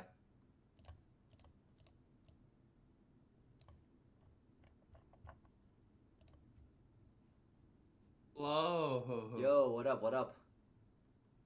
What's up? What's up? Hey, nothing much. Same here, nothing much. I mean, other than work being really annoying, everything, and assignments are now out for school, so now I have to work on those. Okay, let but- me bring up your sheet. Give me a sec. Okay. So let's see. How has your practice been? I mean, regarding practice, it's like, I don't know. After DP, it feels like I finished the DP section on grokking, and then now, whenever I think recursively, it's like, okay, I'll just do these steps sort of thing. Like, oh yeah, I'll try and find like what we do at the general case, and then I think about the base cases. I still mess up on the tabulation part a little bit, Okay. because it's mostly because of my base cases being wrong. Uh-huh. That like when thinking about bottom up, my base case is being wrong, which cascades into making more bugs. But Mhm. usually that's like one of the only bugs I encounter when doing DP, all the way from top down to bottom up. Okay. Yeah. So after that, I did the heap section in EPI. I kind of feel like that was kind of a useless section to me, or more like I cheated. I'm not really sure, cause like I don't know. It didn't seem like I didn't have to like think that much to like solve these questions. I just thought of the naive solution. Okay, let's just improve on that, and then blah blah blah blah, and then it just came toward the like the final solution, but it came like too smoothly that I feel like I don't like it. Like I didn't think too much about it, sort of thing. Okay. Wait. Is this EPI DP or what? EPI for heaps. EPI for heaps. Yeah. I mean, to be fair, it's literally just saying you already know what data structure you need to throw at it. And Yeah. maybe there's like a little bit of manipulation in there, but I mean, it's kind of biased towards, hey, I'm already giving you the answer. It's already a data structure, and it's easy. You know? Yeah. Yeah, I feel I struggle a lot if I don't know exactly what data structures to use, sort of thing.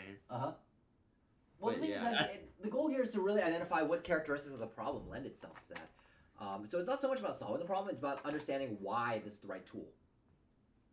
Yeah. And the question is, do you understand why it's the right tool or not?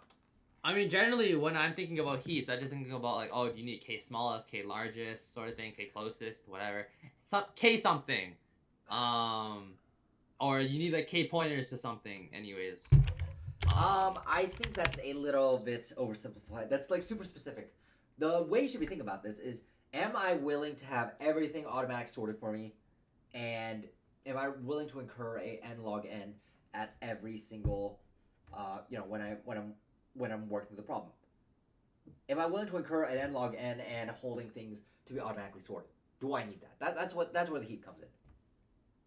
Okay, yeah. So, okay, like in other generally, words- like yeah, when you need like an order to things, but not too ordered. Well, yeah, you'll only care about each time you do an operation, it's gonna be a login, right? Because it's gonna pull up the next item, right? Yeah.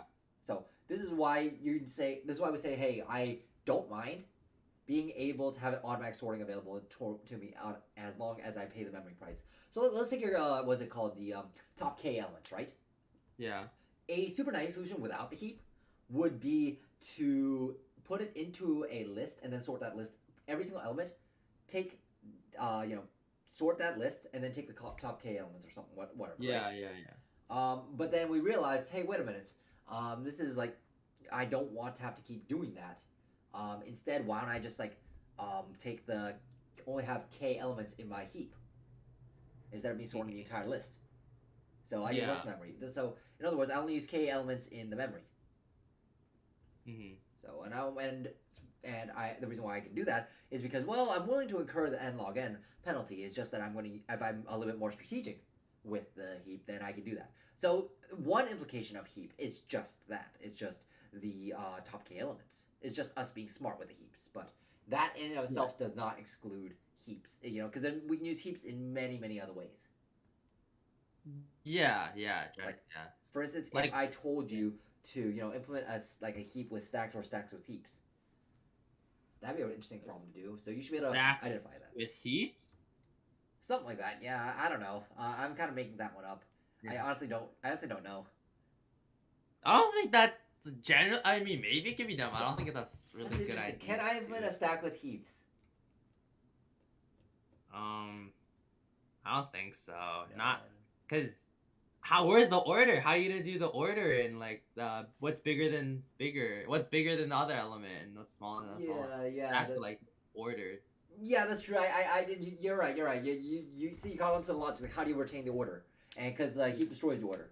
So this is where like you're getting the instinct for the trade-offs. But yeah, that's it. You understand my point is that there may be other Yeah. ways for us to really think about and use these things. So it's more important that you understand the characteristics. Yeah, for sure. Yeah. All right. Anyway, so it seems like you have a pretty good handle on like things right now, especially for DP. So, and heat was a little bit easy for you. So let's actually look at your practice diary. What do you feel like you kind of screwed up on, and do you have like a recording for me to look over? Yeah, sure. I have a recording of a binary search one in a DP problem. The DP, I messed up the base cases. And that really struck me down. That took me like 10 minutes to debug. And basically, it went from from the beginning. So this is row 144. Basically, 3 minutes. I tested it. They didn't give me a test case to try it out on, so I was basically doing it by myself and assuming stuff. And I got that wrong. Wait, And then it 144? Huh? 144, right? Yeah, 144. Yeah. Okay, let me. Basically, I tried out base case. I got that wrong. It cascaded into more and more errors down the line. Well, the same error, but down the line. It took more and more time to resolve it. And yeah, Got it. Okay, is this a recording that you have? yeah, it's a recording that I have. Okay. Let me quickly look at your entry. So find duplicate and missing elements. Okay. In a list, right? Say where? Find duplicate and missing elements in a list. 144. No, whoa, 140. 145. My bad. Okay. Oh yeah. Yeah, my bad. It's 145. Let me shift that thing Wait, down. 145 compute the number of score combinations? Yeah, that's a DP one. Yeah. Oh, okay. Let's see.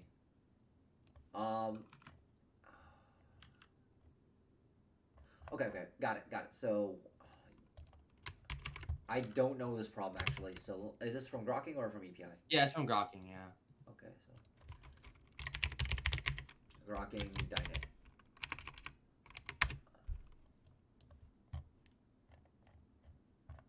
There should be like the first question in DP. I thought I just like put in a DP question here for one of the videos just to make sure like I can actually explain it properly and stuff. Okay, number of score. Wait, I have Grokking DP up. I don't see the. No, it's EPI. My bad. It's EPI. Okay. Grok. EPI DP. Yeah. Okay, let's see.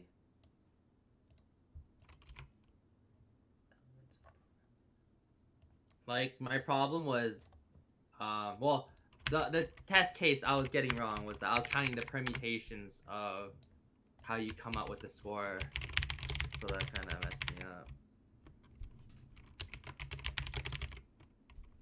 Count the number of score combinations. Okay. In American football, a play can lead to 2 points, 3 points, or 7 points. Touchdown. Many different combinations of 2, 3, 7 can make up a final score. 4 combinations. Blah. Write a program that takes a final score and the score for individual plays, and the scores for individual plays, and returns the number of combinations of plays that result in the final score. Okay, so to me this looks like this reminds me of like the 1, 2, 3 step problem actually. Okay. So let's see. That's my first instinct actually. Yeah. So then let's see what you did here. Try test cases, got wrong. It's counting permutation. Okay, you screwed up. Found a test, but got the test case wrong. Okay, so let's see what you did. 10 to do. Got finished ID solution, didn't reflect idea, but got it right. Got base cases wrong for bottom up. Yeah, let's hold up. Let me read your notes again. Something caught my eye. Hold on. Yeah. Okay. Trying to test cases, but getting wrong is okay. So this is you just trying to test your idea. Fine. And then 749 final test check, but getting test case wrong. What do you mean by this? 749. Final test case. So like this was a sanity check for testing my algorithm. Okay. Yeah, I forgot which test case it was because I had like 3 or 4 test cases in here, but I think it was like top one. Just like making sure like okay, does my algorithm sort of reflect what I'm doing sort of thing. Like yeah, does my algorithm yeah, so basically I test it out before I like make sure okay, so this is how you get the score. I think of an algorithm and then I test that algorithm against the test again to make sure Okay. like what did I do anything wrong? Like what can go wrong sort of thing. Yeah, that's fine. That's fine. I am okay with this. I'm actually okay with this. Like for the first 7 minutes, if you're just trying to like test your idea and bulletproof it, I don't have a problem. Yeah. It's definitely a little bit actually idea, but got it right. What do you mean didn't reflect idea? So what my test cases were doing is I was counting the permutations of results. So as you can like in the first test case, like right below in the first few lines of my Yes. diary entry, you have like 1 6 times, right? Yes. Right? Basically, I counted 1 6 like what like 6 to the factorial sort of thing. I was supposed to count 6 to the factorial. So you fucked up permutation versus combination. Yeah, that sort of thing. But my naive solution was like, you know what? I counted combinations instead of permutations, so that was kind of bad on me. But in Okay. the end, I got the right result. But that's not really reflective of what I wrote. So. Okay, I get it. So yeah. So in other words, you caught yourself. You didn't reflect idea, but got it right. Okay. You still managed to like even despite that, you still kind of got the right answer. So okay, at least for the naive solution. So let's see what your naive solution is. Recurse from left to right. What again? When we do recurse, okay, so this is your recursive function, right? Yeah. So function at index, final score, take number or skip number. That's your branching action. Fine. If we take a number, take the number if the current play score is less than final score. Yeah, sure. That also this also implies that you're gonna need to check if the oh, are you're decrementing? You're decrementing. So that means that No, I'm incrementing the index. no, but you're decrementing the score. Oh yeah. So you're working backwards. Okay, which means that if the final score that you pass in is less than 0, you need to exit out. Yeah. I said that, and in the video I was talking about that. I just didn't write it down. That's fine. Okay, so recurse on the array function index. Don't you need to do index? So if you take the current number, oh yeah, because you can take the same number again. Okay, that's fine. Yeah. If you decide to eliminate the number, fine. Return addition to skip or take number. Okay, this looks perfectly fine. Okay, so then what? If that's the case, then what did you screw up on? Yeah, it's later in the video, but yeah. I'm very curious because it seems like you got this right actually. And so now that you have the branching factor, you actually at this point you don't actually have to write the code. I think you're almost at a point where you don't have to write the code for the top-down recursive approach and memoization. You can probably go straight to the DP solution actually. Okay. Or do you have the instinct for that? Let me ask you that. Like the instinct just for writing bottom up? Yeah. I mean, I think I had to work on it because like right now I just feel a lot more comfortable doing the top-down solution first and then going to the bottom up. But I think I can like if I work on it, I can go straight to bottom up. I think it's more like a comfort level thing rather than a skill thing. I feel. Yeah, it's like don't worry. When it'll become, just keep doing this, and you should always look for trying to be efficient. It's like if it becomes the moment it becomes very apparent. Oh God, I'm writing this fucking top-down recursive bullshit. I already know what's gonna happen. That at that point you're ready. Okay. So it'll come. Okay, so that's fine. Yeah, I'm curious. So score equals 0, score equals n.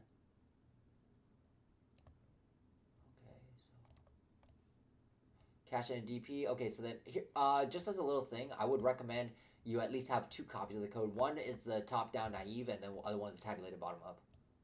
Yeah, I do. For code solutions, where- final score helper is the top-down, and then the after that is starting just at the n bottom-up equals length. Is that when you do your bottom-up, or I'll say that again. when do you do your bottom-up? Is it the n equals length as the start of the code? I say that again. If N equals length of individual play scores. Is that the start of the code? Yeah. That's the Okay. side of the bottom up. Yeah. Okay, at least divide it up.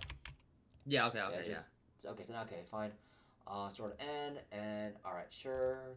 So s I index with score without score is fine. If I less than s. Are you looking at the code I specifically have in the diary entry? That's the right one. Because like I found the bug in the end, so I pasted that. So I'm But curious, what is the? I'm looking at the base case bug. You ran into the base case error, and why did you spend 10 minutes on it? so if you look over here, like I not over here, but do you see like right below bottom up, then colon base cases, right below some of the test cases? Which one? Like in the diary entry, you see how there's like bottom up. There's a bottom up text and then base cases right below it. Bottom up text and cases right below it. No. So if you try Control F on bottom up, I guess in the diary entry. I mean, can Okay, it? so I see. It's giving me entries at 13-minute and 17-minute. Oh, I see. I got it. Okay, it's an example. I got it. Yeah. Okay, fine. 1, 2. So what exactly screwed up here? So where DP at index 0, index S, it's taking the current place score at the number at the array of 0 equal S. Oh, this one. Okay, I see it. It's taking the current place score array 0 equals S. Yeah. Let's Like, cause Mhm. yeah. Go ahead. Oh, no, cause like yeah, in my naive solution, yes, I take the same number again, but in my bottom up, I forgot to do the take the same number again when it's 0, base case. So I was like, ah, fuck. Shouldn't that Yeah. be 1? Because that's what you did in your. Or am I wrong? No, you're right. It's 1. Because equal, it's 0 if it's false, 1 if it's true. Yeah. Okay, I see. So this is where like I think a little bit of detail kind of killed you here. So this is where you need to say something like array 0 equals S question mark. You know, the ternary operator. If it's true, then return Yeah. 1. Others return 0. Because you Yeah. know, if you score of 9 and your array has 9, then there's only one way to get the score. Yeah. But yeah, but I messed that case up, which really screwed me over a lot because we can take the first number multiple times, but I forgot to check for that. So Yes. I forgot to like write the code for that. That Okay. screwed me over. So I think what screwed you up is like really understanding is this little detail actually. I think if you had really explicitly made this text clear of like array 0 equals S, what happens during each one of these, then it will act. Then I think it would have cleared it up. So let me actually look at your replay and let me see if that's that case. I'm pretty certain if you had been a little bit more detailed about that. So yeah. I feel like it's really hard for me to come out of bugs. Well, very time. No, I mean it happens, but at least it's not like a systemic issue. It's just, oh yeah, my one little fucking detail here that is not systemic. You know, it doesn't require me to refactor the entire code and redo my approach. My approach is right. It's just this one little starting condition. Yeah. And it'll happen. From time to time, I do this fucking shit all the time. The question is, what do I do to like safeguard it? You know, it's like if I did all the safeguards and I still fucked up. It's like, okay, maybe that's unavoidable. But for me, this seemed avoidable because if you were just a little bit more meticulous about like under what conditions this exactly would occur, then it would have been you wouldn't have this problem. Yeah, I feel like when I was debugging, I mostly focused on the general idea, the solution, rather than the base cases. So that took me a while to actually think about the base cases. Yeah, I mean, because in the past you've had more systemic issues, but now you're kind of getting to a point where it's like, oh, these one-off issues. Let me really think about what these mean, and so you need to be a little bit more meticulous about the like these conditions here, or any note you write. So yeah, for sure. Yeah. So go ahead, send me the replay. Oh yeah. Let me send you the link again. Yeah, hold on. I'm going to the bathroom. I'll be right back. Yeah, no worries.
cool. Let's download this. Yes, sir. Okay, so which one is it? 523, It should be like the most recent ones. 6, 7, 21, 55? Oh, that's the more recent one. But yeah, 22, 06, 07, 21, 21, 30. What do you mean 21, 21, 30? I don't see it. Oh, I see. 6, Like the suffix. got it. Okay. Yeah. Downloading. Let's see. Okay. Show in folder. With VLC. Let's see. Okay. So, let's handle this question. So, Okay. write a program that takes the final score. Having video problems again. Got it. No, it's all good. Holy shit. Scores for individual plays. Let's see. Effects. Return the number of combinations of plays that result in the final score. Okay. My first thought is. Yeah. Give me a sec. Interactive zoom. Okay, interactive zoom. Cool. Perfect. And then let me do that. So, essentially, All right. Cool. Let me kind of walk through that and make Yeah, sure. for sure. Okay. So. map out an example first. So 6, 3 numbers. Okay. Yeah. I'm just listening to what you're saying. Give me a sec. Yeah, for sure. Okay, you know what? Let's just do a random example. So, I tried the one above. It doesn't really work too well. So yeah, individual play scores. So let's not go for 1 because that means we already know for sure it's made up. So You generally watch videos on like then 2 let's times speed, 3 try, times speed, 2 1 times time It doesn't have to be sort of natural thing, but just Wow, matter. fast. So yeah, 10. No, let's try 13. Let's just try 12. Yeah, 12. You're trying 12. Yeah. Is you trying your Yeah, examples? that cannot Fine. make it. 5, 6. So 5 plus 5. I'm getting rid of though. So we try each step. So Okay. we See, take I a mean, couple you're so- I guess you're trying quite a few examples. Let's say you tried like 15, 6, and then 12. You tried quite a Yeah. few examples. My question is, what was the thing? You tried 3 different examples, but I felt like looking at this really quickly, it doesn't seem like there's like any increase in understanding. Why did you? Yeah, feel I like- mean, it was just more like sanity check sort of thing for these examples at least. Because like as soon as I saw the problem, I was like, okay, it seems like I can for brute force anyways. Okay, I can take or not take the item, and then this was just like a sanity check to make sure like okay, everything okay? Okay. That's fair. I understand where you're coming from. It's like, hey, I've never seen this problem before. I don't know what the fuck I'm doing. Okay, that's fine. Come with pseudocode. Let me compare it to your notes. Okay, so it's 10. Got the 90 solution. Okay, so let me see where this final test check. We're getting the test case wrong. So, yeah. So you're running through the code here, and I'm looking at it. Okay, I see. You kind of screwed up here because you did a combination. This is what you mean. So you screwed up your test case. Yeah. Yeah. They didn't give me like a test case to try it again, so I was just trying to. Here's the fumble thing. it. You could have easily done it with your final score 6. Why did you have to do a final score 3? You could have reused the previous thing. You already knew what the right answer was. Up here. Why did you have to? No, that one is because final score is 6 is because that one I just said, oh, let's just do 6 permutations because I don't want to write out like 1 1 1 1 6 times, so I got that wrong too. Oh, okay. So you just got it completely wrong to begin with. Okay, fine. Yeah. I think the interviewer would. That's probably where the interviewer would have said, no, and they would have corrected you. Okay, so it's fine. Yeah. Okay, so you understand this. You got the nice solution. Yeah, you wrote the code in 3 minutes. Fine. So you're trying to figure out the base cases. Yeah. I mean, yeah, generally It's fine. for the bottom. Yeah. Let me see what happened here. I'm gonna look at that one point that you screwed up on. Because technically, we don't really need anything. Technical score is 0. So yeah, now let's think about the first row. So the first row is essentially score. If we can make the score, if we can reach final score. So essentially, by reaching the final score is taking the current digit, the current number, which is the place score, so the current place score. So that is DP. That is basically num. Array, for simplicity, array equals 0 equal s.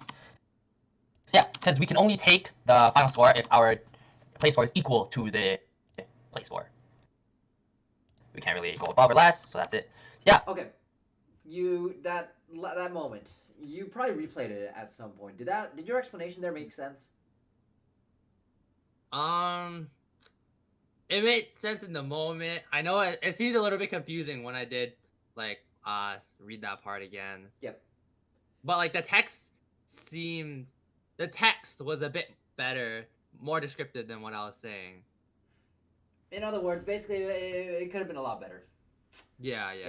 So in other words, when you're talking about these base cases, you need to be able to explain what exactly they are and why they're necessarily that value.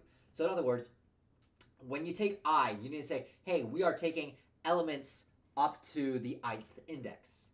And S is our target score that we want to reach. And therefore, if we have an element at the ith index, and that is equal to the score, especially when it's 0 with the very first index, then there can only be one way in which we can get the score. Yeah. Do you understand the difference between what I just said and what you did there? Yeah. Definitely. Yours is a lot better. I feel like It's why is it better? Let's dissect that. you have a lot more clear. You specifically state, oh, it's up to index at a certain index. This is what it means, sort of thing. Uh-huh. What I usually do is, okay, let's come up with the top left corner usually. What happens in the first column, what happens in the first row, and then generally I describe what I do at each case rather than what the general case is supposed to represent. Yes, that's basically it. It's that you're trying to stamp numbers everywhere and kind of like hand wave it. It's the magic bullet problem.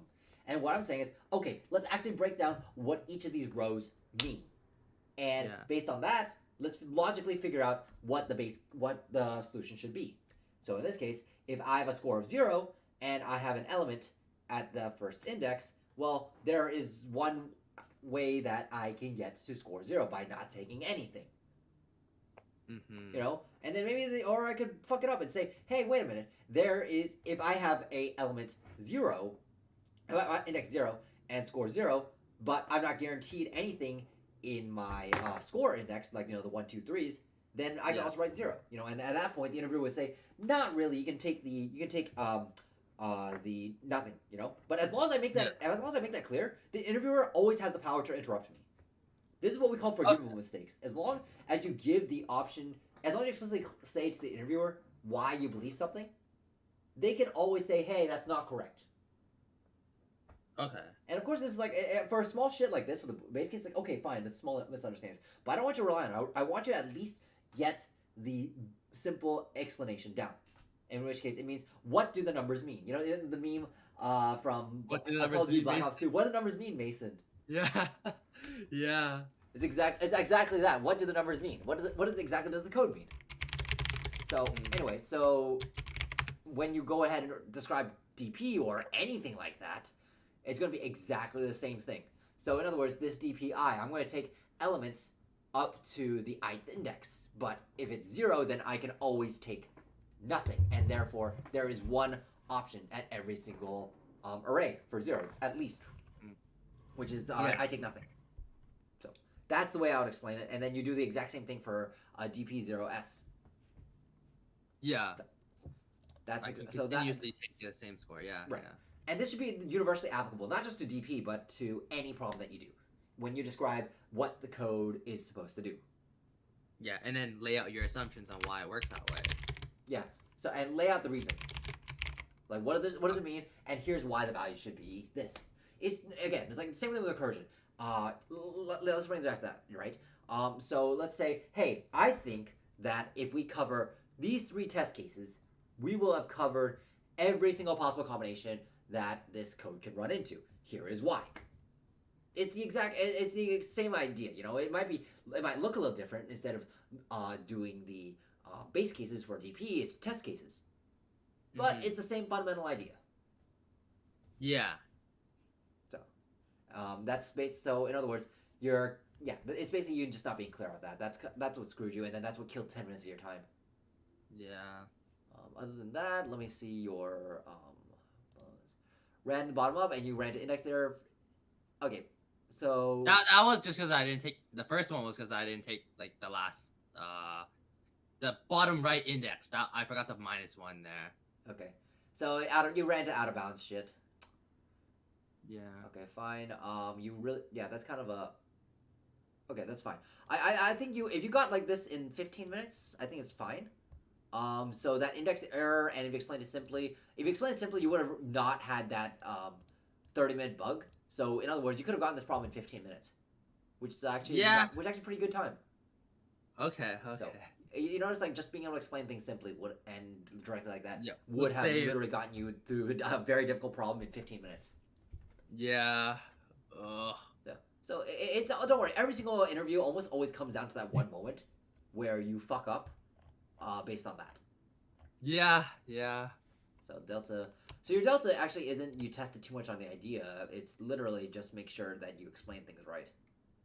Okay. Okay. Yeah. Let me And- fix that in the delta right now. Yeah. So you tested too much on idea, not too much on code. I actually don't mind that.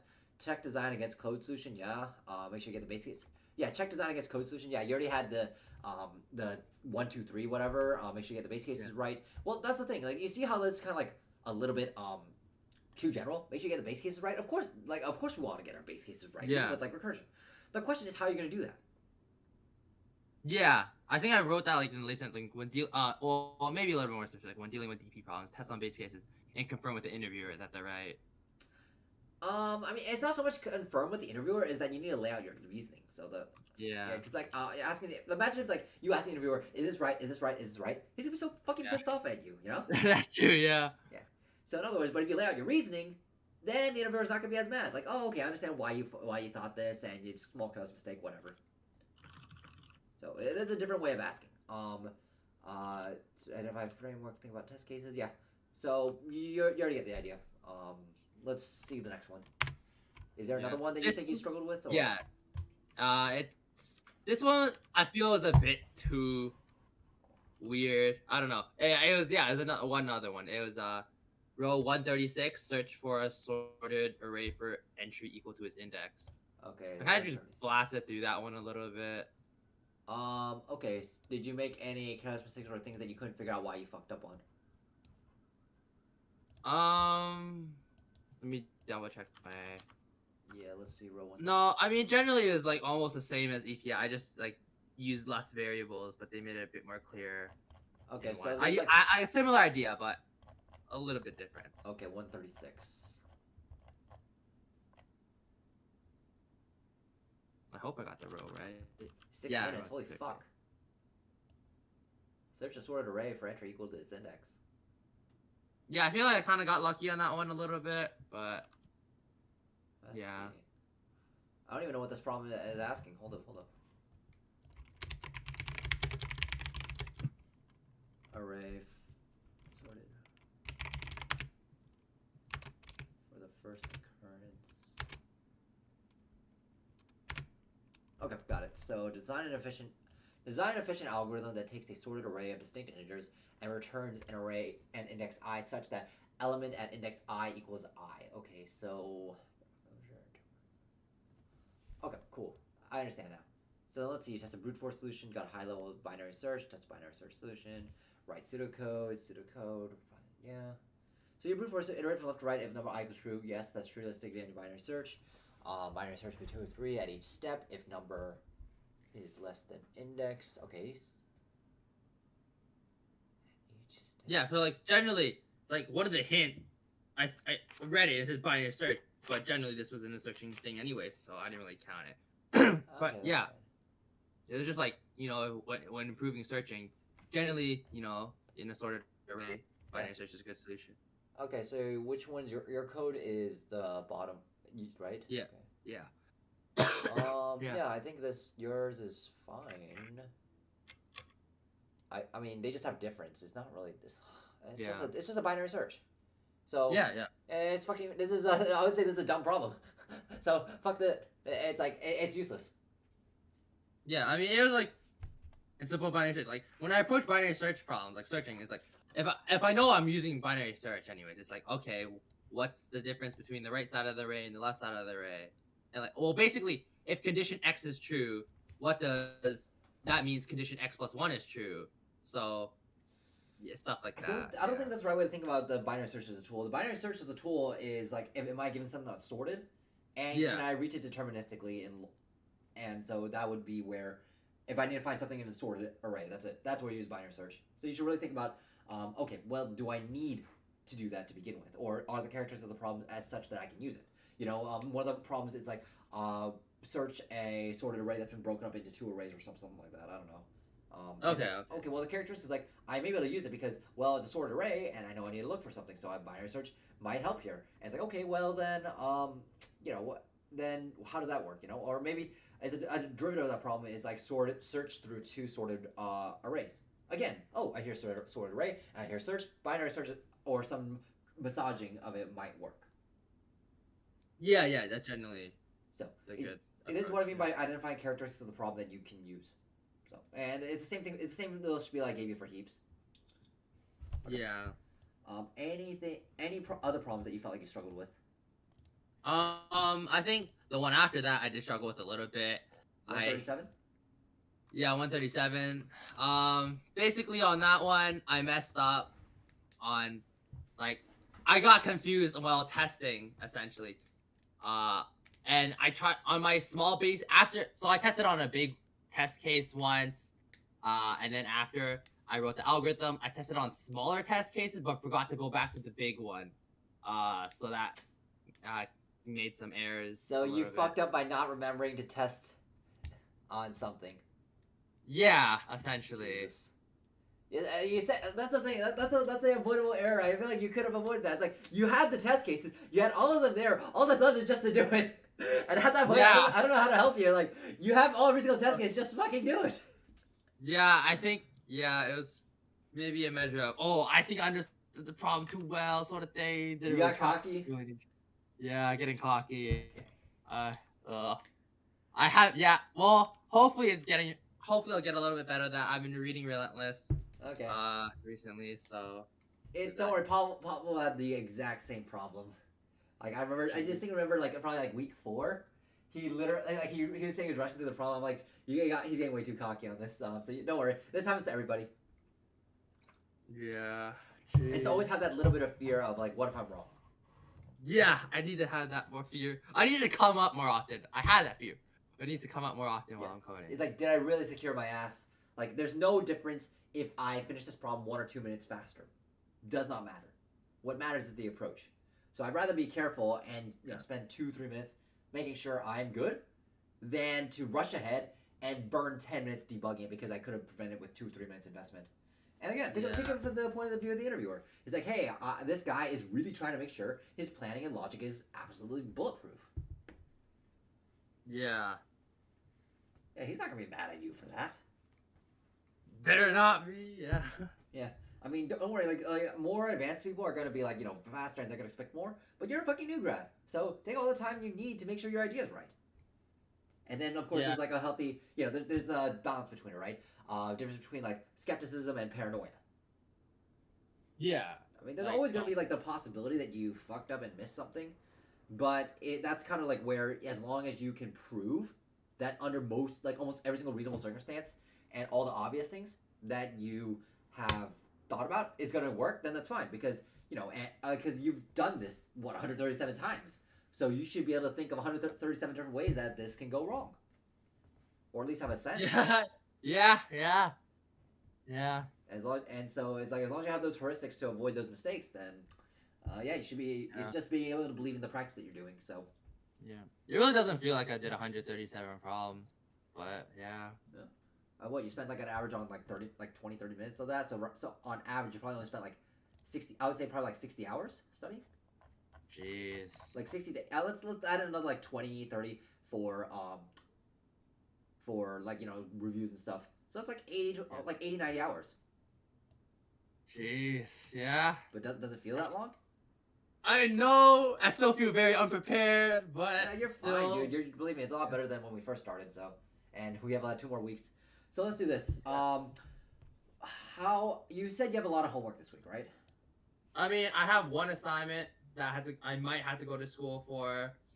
But other than that, it's just work getting more annoying and and typical school stuff. Okay, so you have work and a school assignment. Okay. Do you have anything coming up in the next 2 to 3 weeks? Because we have basically 14 days, no, 16 days before Google. As for work, nothing really major. For school, no one really. The prof doesn't really tell me anything, so I'm gonna assume no. I emailed him. He doesn't talk to me. He's like, yeah, he doesn't respond. I asked him when the midterm was. Okay. So You don't even know when the that's like midterm whatever. is. Do you feel okay for that class? Yeah, I mean, I feel okay. So far, he's just talking about like it's more like a memorization thing, so I can just spend like 1 to 2 days reading over everything, like over not like the entire day, but like a few minutes here and there reviewing everything. I should be fine. Okay, got it. So right now I think you're on a pretty good track. So let's do this. Let's spend this coming Friday on doing this behavioral interview. And and you have to send your resume over, and then whatever time we have left over, we'll do a mock interview.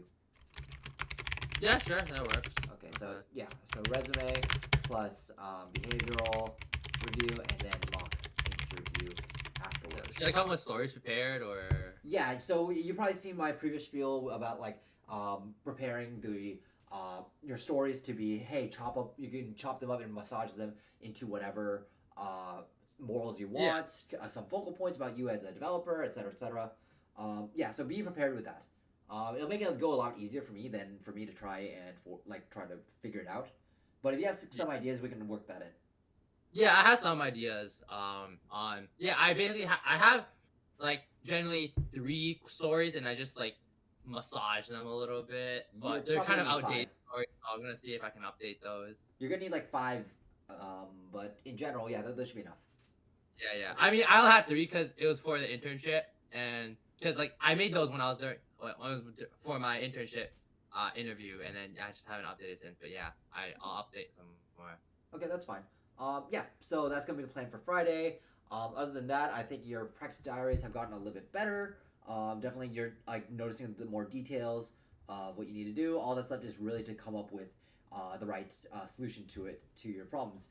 In this case, it's not like saying, "Oh, be more careful." It means, what are you gonna do? What steps are you gonna take in order to try and figure out how to avoid these errors? In this case, like being able to simply explain the idea behind the code and then why what you're doing is correct. In this case, the score thing with the DP. Yeah. So in other words, if you can explain that, then that will probably fix a lot of your mistakes. So keep doing what you're doing. I think that DP, you're pretty much done with grokking DP, right? I mean, I only did 1 question of grokking DP. Okay. I mean, no, I am done with grokking DP. I've only done 1 question EPI DP. Okay, that's fine. Let me look at your homework.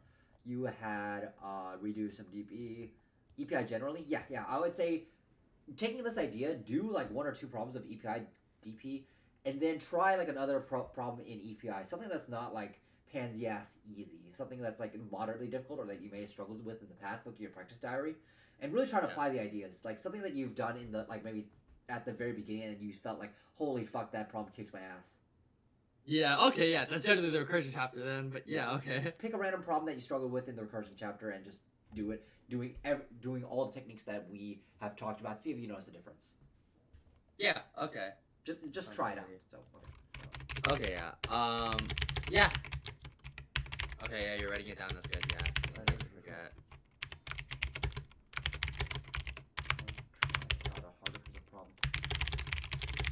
Yeah. Okay. So that's it for me. Any questions? I think that's it. Generally, continue with the EPI. Still redo some grokking DP. I need a bit more detailed with everything, so I should lay out my reasoning on why I think why I think the concept is the way it is, like why I thought about it. Well, not just the concept, but like your idea behind the code. Why is it the way it is? Yeah. The idea behind the code. Yeah. Yeah. That's gonna be it for me. I guess I'll let you go a little bit early since I don't think there's much else to talk about other than to just keep at it. Yeah. Thanks. Yeah. I'll keep at it, and hopefully I'll turn a lot better soon. But yeah. It's all good. I think you'll be surprised when we do the next mock interview. I think you'll be very surprised. Okay. Let's see. Let's go. Yeah. All right. Let's see. All right. All right. I'll talk to you later. All right. Talk to you later. Cheers, Everett. Cheers. All right. So, with that, anything in the chat? Because we're gonna do another session, coaching session Friday night. So, if you guys have any questions, comments, concerns, any questions about what you guys just saw, I'll be happy to answer that. I'll give you guys a minute or two to gather your thoughts.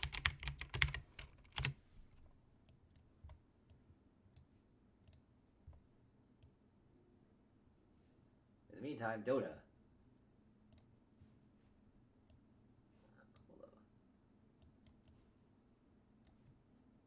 Knight to the back line.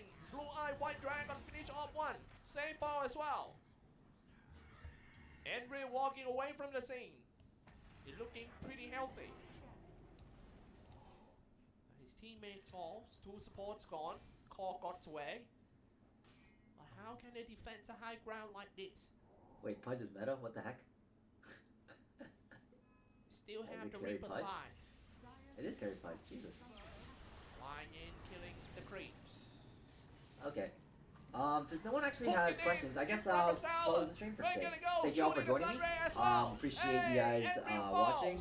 We'll be back on Friday, 8 p.m. Pacific Standard Time with Jay again, and hopefully we'll be able to see what he's up to and if he's made any improvement. We'll be doing the resume reviews and the soft and the behavioral stuff, and then maybe a coding question as well.